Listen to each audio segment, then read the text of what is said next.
Yeah, I know. Weird and wonderful. Weird. Bulls in the garden. Scooter. Josh Hart. I mean, that's one of the worst passes, Brew, in NBA history. That's horrific. It went so far. Would you read the bottom line? Josh, there was a Who did there was a penny in That feels like a Ramsey No, switch. that's all Ramsey? Ramsey has to, and it's in his contract, he has to do all Knicks highlights and lowlights. Wonderful. Bucs Pacers in the third. Tyrese Halliburton. Illinois against Dusty's top-ranked Boilermakers. Dusty will be wearing An ugly Purdue sweater. Yeah, we got to get you a Let's new. be honest. Yeah, I know. Weird and wonderful. Weird. Bulls in the garden. Scooter. Josh Hart. I mean, that's one of the worst passes, Brew, in NBA history. That's horrific. It went so far. Would you read the bottom line? Josh, there was a Who did? there was a penny in That feels like a Ramsey No, switch. that's all Ramsey? Ramsey has to, and it's in his contract, he has to do all Knicks highlights and lowlights. Wonderful. Bucs Pacers in the third. Tyrese Halliburton. Hey. Look at this. Woof. Another 0 turnovers. Yeah. 31 and 12 more in this game in a second. Weird. Pistons in Utah. Jalen They own the Duren Bucs. takes a ride on Walker Kessler's shoulders. Rondo did this, I think, in high school. It was like a viral video. That's what I'm saying. Dangerous. Yeah, very dangerous. Wow. I don't know what's going on there. It's Hold them up. He didn't do it on purpose. it certainly didn't happen on accident. You think he No, he didn't. Pistons tie it at the buzzer, then obviously lose.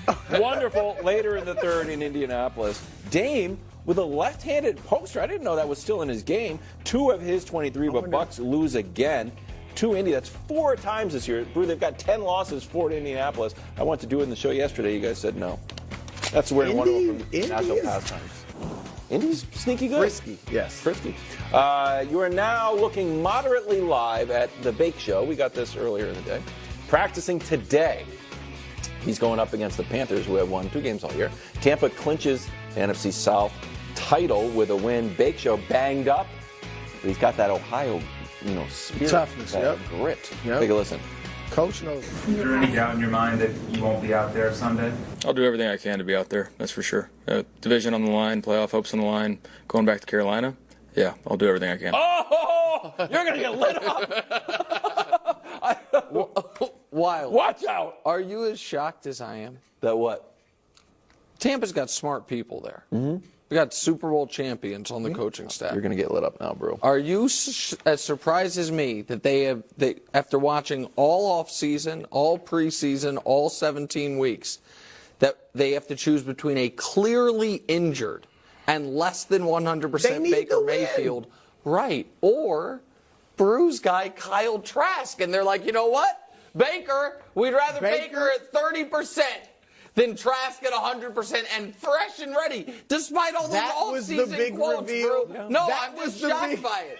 I'm just shocked by it. You can't. Even if Trask was great, you can't do this. Here's the thing. Look, I don't know that this will be my upset alert, and I've been hot. That's the other thing. I got 9 upset alerts right this year. Wow. That's pretty good. But Baker, look, Baker's just said something. And I'm going back to Carolina. Baker's the type of dude to get emotional, get excited. I want to prove to them, it wasn't my fault. We were 1-5, even though I had the great Christian McCaffrey in the backfield with me. When Baker played Carolina earlier this season, Coach, I think he was trying to prove something. And they barely beat him, 21-18. And Baker completed fewer than 50% of his passes, a touchdown and a pick. And it was his second worst game of the year, passer rating-wise. Last year, when he was in Carolina looking hapless, when he played Cleveland, same deal, 59% completions, 1 TD, 1 interception. I'm telling you, Did they win that game? The game against Cleveland? I doubt. I don't know. They didn't win. They only won 1. Yeah, I thought. All right, so I'm sure he didn't win. But I'm just saying, Baker's probably like, yeah, boy, I want to show y'all cut me for Sam Darnold. I'm going to show you.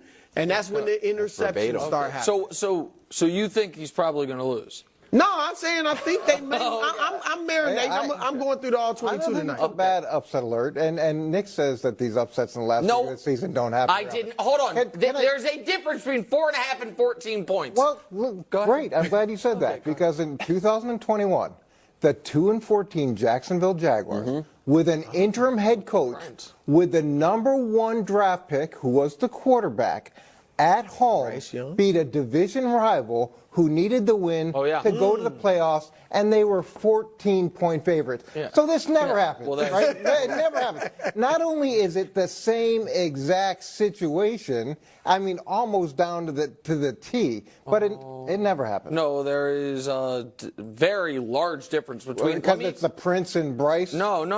That's not at all. You got the wrong quarterback situation, actually.